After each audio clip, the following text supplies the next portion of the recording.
Olá a todos e sejam muito bem-vindos ao nosso canal. Hoje vamos narrar, facto a facto, um dos eventos mais transformadores da nossa história, a rápida e surpreendente conquista muçulmana da Península Ibérica. Vamos seguir cadeia de eventos, desde a crise interna visigótica até ao colapso final do reino, de forma direta e concreta. Deem gosto e ajudem-nos a chegar à meta de 20.000 subscritos antes do final do ano. Subscrevam já o canal para não perderem nada. A raiz do colapso visigodo estava no seu sistema político. A monarquia não era hereditária, mas sim eletiva. Cada vez que um rei morria, os clãs nobres mais poderosos reuniam-se para eleger um sucessor. Este sistema gerava constantemente conspirações, rivalidades e guerras civis, pois as famílias que perdiam a eleição raramente aceitavam um novo rei, criando uma instabilidade permanente e um poder real muito fraco. No ano de 710, o rei Witiza morre e esta crise latente explode. A nobreza, ignorando os direitos dos filhos de Witiza, elege para o trono um chefe militar de fora da linhagem real, Rodrigo, o Duque da Bética. Esta eleição fraturou o reino. Em oposição a Rodrigo, os nobres do nordeste da península, a Tarraconense e a Septimânia, aclamaram como rei um dos filhos de Witiza, Áquila II. Áquila II tornou-se, pois, o rival direto ao trono. Ele representava a legitimidade da dinastia anterior e controlava militarmente uma porção significativa do reino.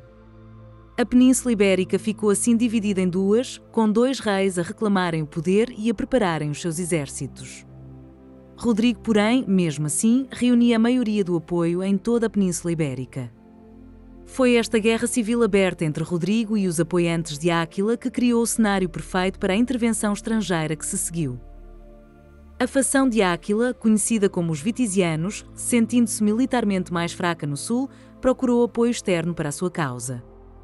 As suas terras estendiam-se até à região de Ceuta, governada pelo conde Juliano, um apoiante da sua facção. Foi Juliano quem estabeleceu o contacto com Musa ibn Nusayr, o governador do Califado Omíada no norte de África, propondo uma aliança militar para derrubar o rei Rodrigo. No início do ano de 711, respondendo a este pedido de ajuda, Musa autorizou uma expedição. Um exército de cerca de 7.000 homens, na sua maioria guerreiros berberes norte-africanos, comandados pelo general Tariq ibn Ziyad, cruzou o estreito que hoje tem o seu nome, Gibraltar, que vem de Jabal Tariq, a montanha de Tariq. A sua missão era apoiar a facção vitiziana, saquear, mas não conquistar. Esclarecendo uma dúvida muito comum que alguns levantam sobre a cor de pele dos invasores, sucede que o recrutamento para o exército de Tariq foi feito entre as grandes confederações tribais berberes da época, como os Sanhaja, que tinham clãs tanto nas montanhas do Atlas como nas regiões do deserto.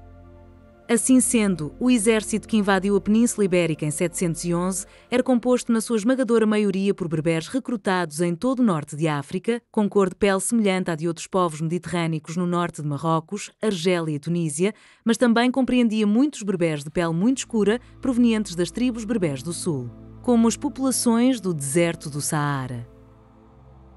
Ao ser avisado da invasão muçulmana, o rei Rodrigo, que estava a combater uma revolta no norte da península, foi forçado a marchar para o sul à pressa. Ele conseguiu reunir um exército numeroso, mas era uma força heterogénea e pouco coesa, composta por clãs rivais e com uma lealdade duvidosa. Muitos que lhe acompanharam a enfrentar os mouros não eram seus verdadeiros aliados, mas secretamente conspiravam contra ele. O encontro decisivo com as forças de Tariq deu-se em julho de 711, na Batalha de Guadalete, perto do rio com o mesmo nome. A batalha foi o ponto de viragem.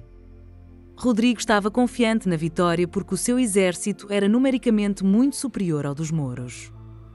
Mas durante o combate, os flancos do exército de Rodrigo, que eram comandados precisamente pelos nobres vitizianos, os apoiantes de Áquila, traíram-no. Eles abandonaram as suas posições ou passaram-se diretamente para o lado de Tariq. O centro do exército visigodo, subitamente cercado e em pânico, foi completamente esmagado. O rei Rodrigo foi morto em combate. A morte do rei e a destruição do seu exército numa única batalha criaram um vazio de poder imediato e total. Não havia uma segunda linha de defesa, nem um sucessor claro, nem um governo central capaz de organizar qualquer tipo de resistência. Não havia um exército de reserva preparado para conter os muçulmanos de imediato. Os nobres vitizianos que traíram Rodrigo acreditavam que, com a morte do rei, Tariq agiria como um mercenário, recolheria o seu pagamento e voltaria para a África, deixando-lhes o caminho livre para coroar Áquila.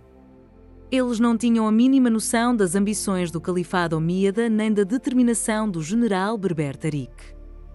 Ficaram, por isso, espantados e impotentes ao verem o seu suposto aliado ignorá-los completamente, conquistando as cidades em nome do seu próprio Deus e Senhor.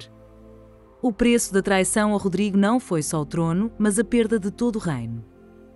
Tariq, percebendo que o reino estava decapitado e à sua mercê, decidiu por conta própria exceder as suas ordens e avançar para conquistar o território em nome do Islão. A conquista que se seguiu foi fulminante. Um dos métodos principais foi a rapidez. Usando a excelente rede de estradas romanas, a cavalaria muçulmana moveu-se a grande velocidade, capturando cidades estrategicamente importantes antes que elas pudessem organizar uma defesa.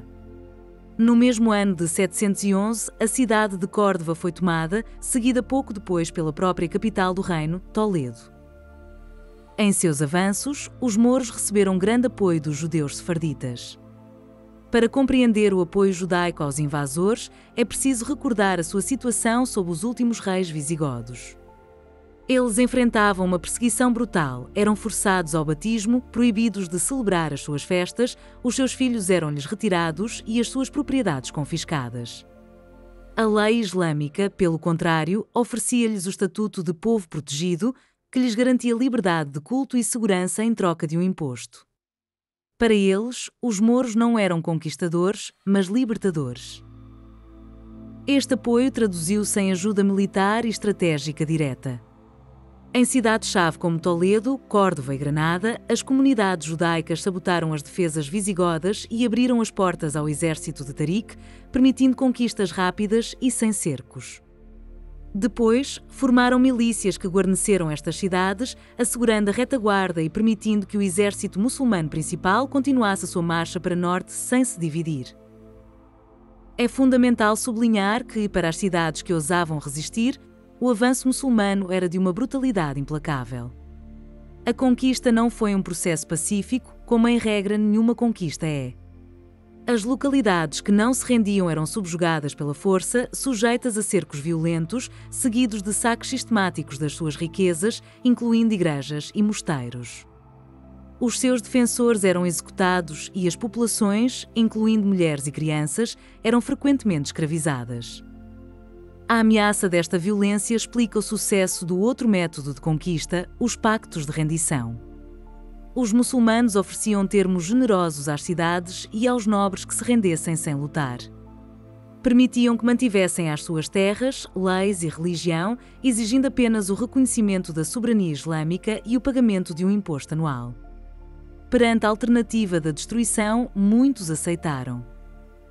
O exemplo mais famoso destes pactos foi o assinado em 713 com o nobre visigodo Teodemiro, que governava a região de Múrcia. O tratado garantia-lhe o controle do seu território em troca de lealdade e do pagamento de um tributo. Este modelo foi replicado por toda a península, permitindo aos muçulmanos ganharem o controle de vastas áreas de forma pacífica e com poucos recursos militares. De igual modo, a população hispano-romana, que compunha a grande maioria dos habitantes, mostrou muito pouca vontade de lutar pelos seus senhores visigodos. A elite visigoda era uma minoria germânica que governava de forma opressiva e que estava em conflito permanente.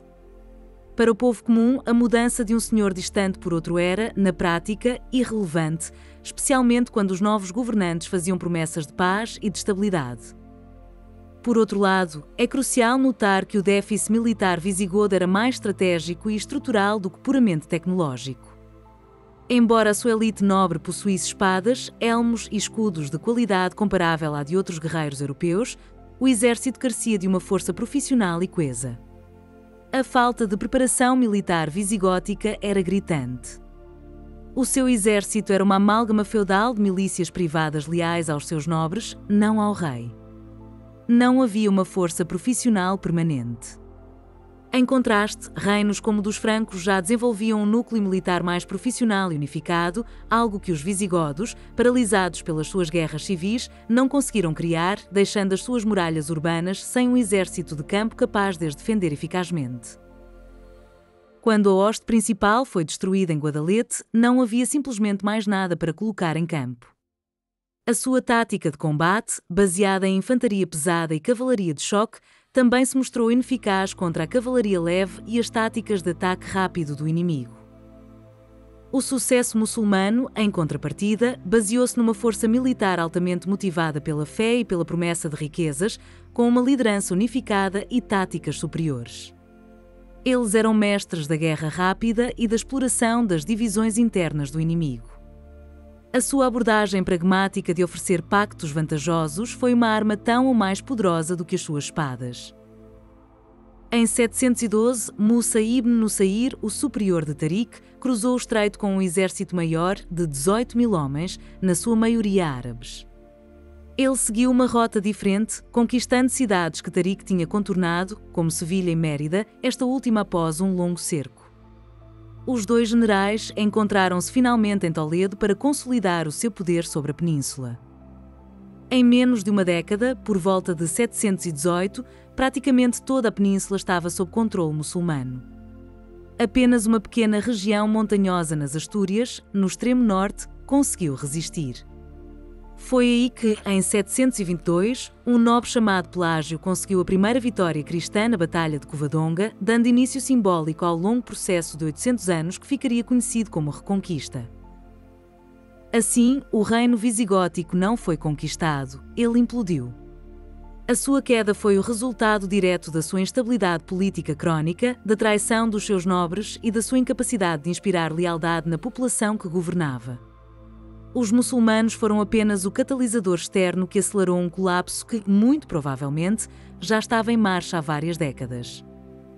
O novo território, batizado de Al-Andalus, foi integrado no Califado Omíada de Damasco e a sua capital foi estabelecida em Córdoba.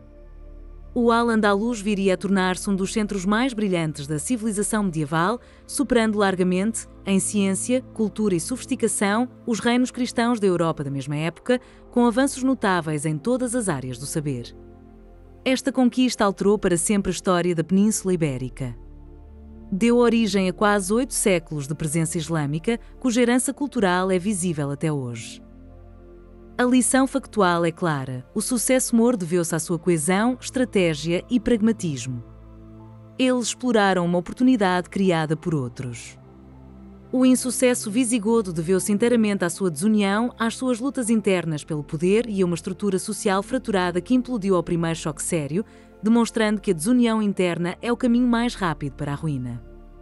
Fica a lição de que quando há desunião interna, há sempre um invasor que logo rapidamente se aproveita. Sempre foi assim com todas as nações que se dividiram internamente. Em resumo, a conquista foi o resultado de uma sequência clara de eventos. Primeiro, a crise de sucessão visigótica. Segundo, o pedido de ajuda de uma das fações a uma potência externa. Terceiro, a traição e a derrota militar numa única batalha. E quarto, uma conquista rápida baseada numa dualidade de violência brutal para quem resistia e pactos vantajosos para quem se rendia. Obrigado por nos terem acompanhado nesta viagem ao passado. A vossa curiosidade é o que nos move. Para continuarmos a trazer conteúdos como este, precisamos do vosso apoio. Se ainda não o fez, por favor, subscreva o canal para nos ajudar a alcançar a nossa meta de 20 mil subscritos antes do final do ano. O vosso apoio é fundamental para nós. Até à próxima!